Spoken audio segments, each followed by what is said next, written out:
Hello friends, कैसे हैं आप।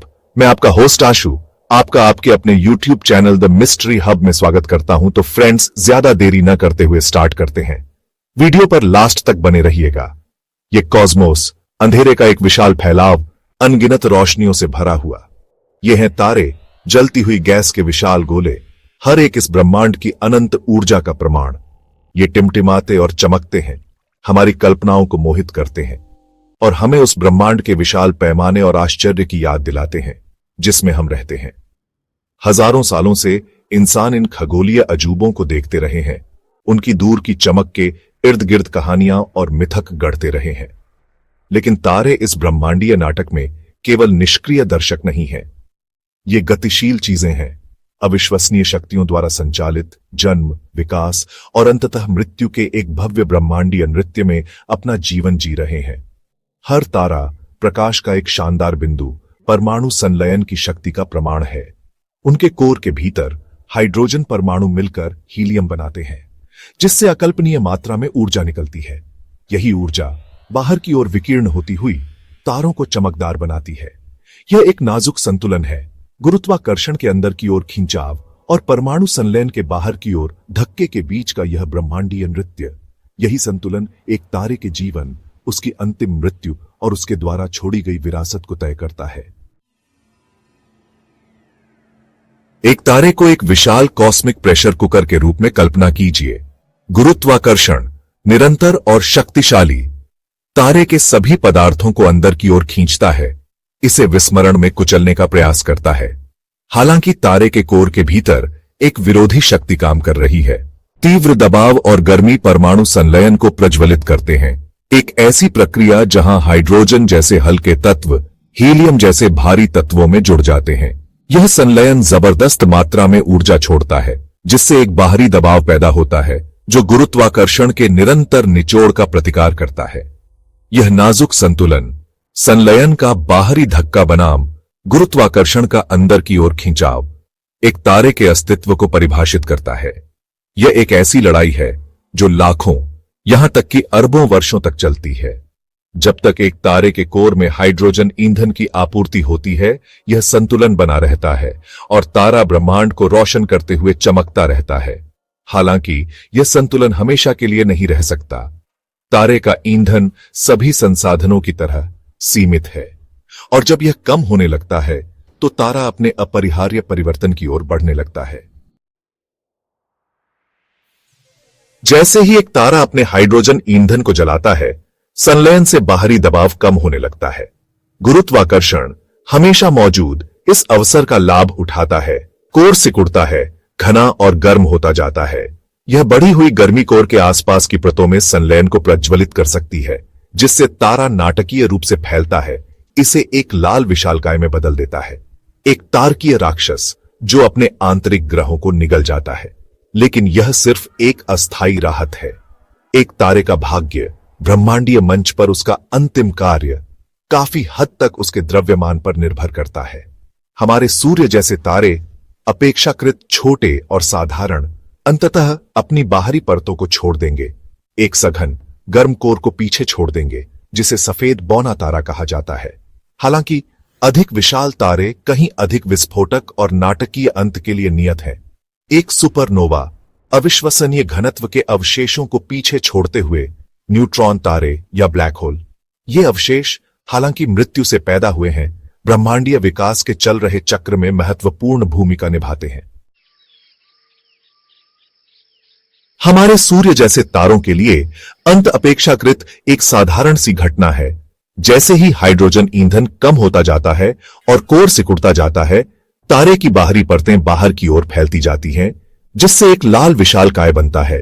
आखिरकार ये बाहरी परतें अंतरिक्ष में निष्कासित हो जाती हैं, जिससे गैस और धूल का एक सुंदर चमकता हुआ बादल बनता है, जिसे ग्रहीय निहारिका कहा जाता है। इस ब्रह्मांडीय तमाशे के केंद्र में तारे के कोर का अवशेष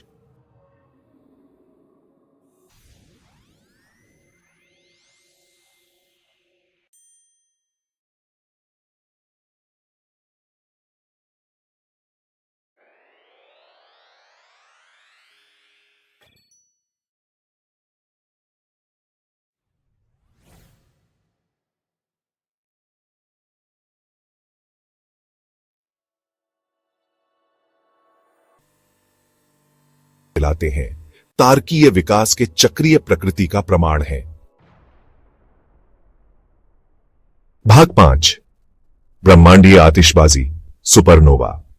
हमारे सूर्य से काफी अधिक विशाल तारों के लिए मृत्यु एक शांत विदाई नहीं है, बल्कि एक शानदार ब्रह्मांडीय विस्फोट है जिसे सुपरनोवा कहा जाता है। जैसे ही तारे का कोर ईंधन से बाहर हो जाता है, गुरुत्वाकर्षण नियंत्रण कर लेता है, कोर को इतनी ताकत से ध्वस्त कर देता है कि यह एक अनियंत्रित परमाणु प्रतिक्रिया को प्रज्वलित कर देता है। यह प्रतिक्रिया अकल्पनीय मात्रा में ऊर्जा मुक्त करती है, जो एक संक्षिप्त शानदार अवधि के लिए पूरी आकाश गंगाओं को मात देती है। सुपरनोवा ब्रह्मांड की सबसे हिंसक घटनाओं में से है, जो संक्षेप में पूरी आकाश गंगाओं को मात देती है। हालांकि वे केवल विनाशकारी ताकतें नहीं हैं, वे ब्रह्मांड को भारी तत्वों से बोने में भी महत्वपूर्ण भूमिका निभाते हैं, जो ग्रहों और स्वयं जीवन के निर्माण खंड हैं। आपके रक्त में आयरन, आपकी हड्डियों में कैल्शियम, आपके गहनों में सोना, ये सब एक मरते हुए तारे के दिल में बने थे, एक सुपरनोवा विस्फोट में ब्रह्मांड में बिखरे हुए थे। भाग 6, घने अवशेष, न्यूट्रॉन तारे। एक सुपरनोवा के बाद तारे का कोर अकल्पनीय दबाव से कुचला हुआ एक न्यूट्रॉन तारे में बदल सकता है।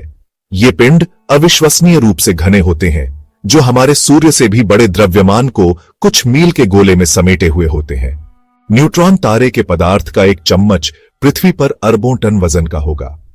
न्यूट्रॉन तारे आकर्षक पिंड हैं, जो तेजी से घूमते हैं और ब्रह्मांडीय प्रकाश स्तंभों की तरह विकिरण की किरणें उत्सर्जित करते हैं।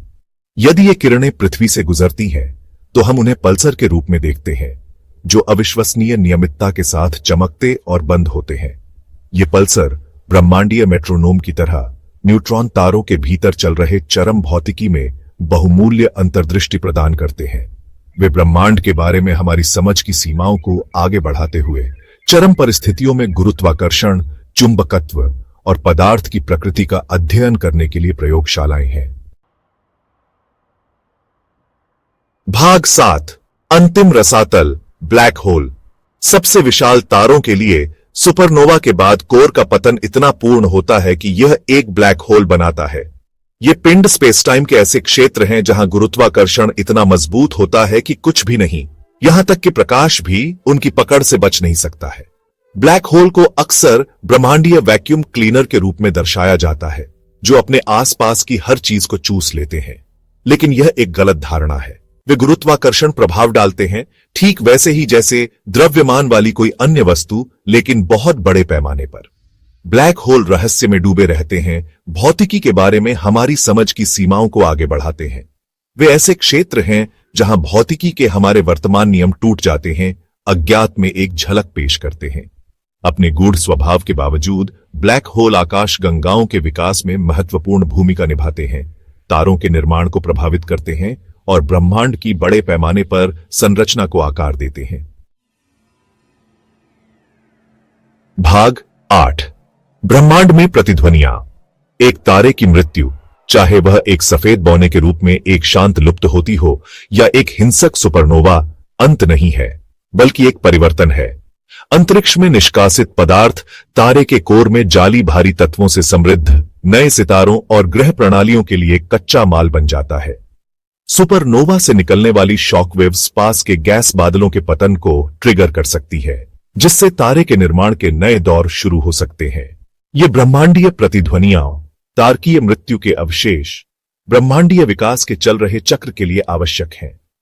वे ग्रहों के लिए निर्माण खंड, स्वयं जीवन के लिए सामग्री प्रदान करते हैं।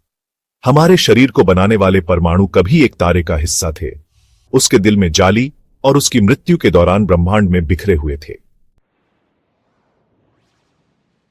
भाग 9, मृत्यु से जीवन। एक तारे की मृत्यु ब्रह्मांड के चक्रीय प्रकृति की एक शक्तिशाली याद दिलाती है। यह विनाश और सृजन, अंत और शुरुआत की प्रक्रिया है। मृत तारों की राख से नए तारे पैदा होते हैं, जो गैस और धूल की घूमती हुई डिस्क से घिरे होते हैं, जहां ग्रह बन सकते हैं। एक नए सूर्य के प्रकाश में नहाए ये ग्रह ब्रह्मांडीय विकास के चक्र को जारी रखते हुए जीवन को आश्रय दे सकते हैं। एक तारे की मृत्यु, हालांकि ब्रह्मांडीय कहानी में एक अध्याय के अंत का प्रतीक है, अनगिनत अन्य लोगों की शुरुआत का भी प्रतीक है। यह ब्रह्मांड की खुद को नवीनीकृत करने, विनाश से जटिलता और सुंदरता पैदा करने की अविश्वसनीय क्षमता का प्रमाण है। जैसे ही हम रात के आकाश की ओर देखते हैं, हमें याद दिलाया जाता है कि हम इस भव्य ब्रह्मांडीय चक्र से जुड़े हुए हैं, कि हमारे शरीर के परमाणु कभी उन तारों का हिस्सा थे जो बहुत पहले रहते थे और मर गए थे। हम एक बहुत ही वास्तविक अर्थों में तारों की संतान हैं। हमारा अस्तित्व उनके जीवन और मृत्यु के साथ जुड़ा हुआ है।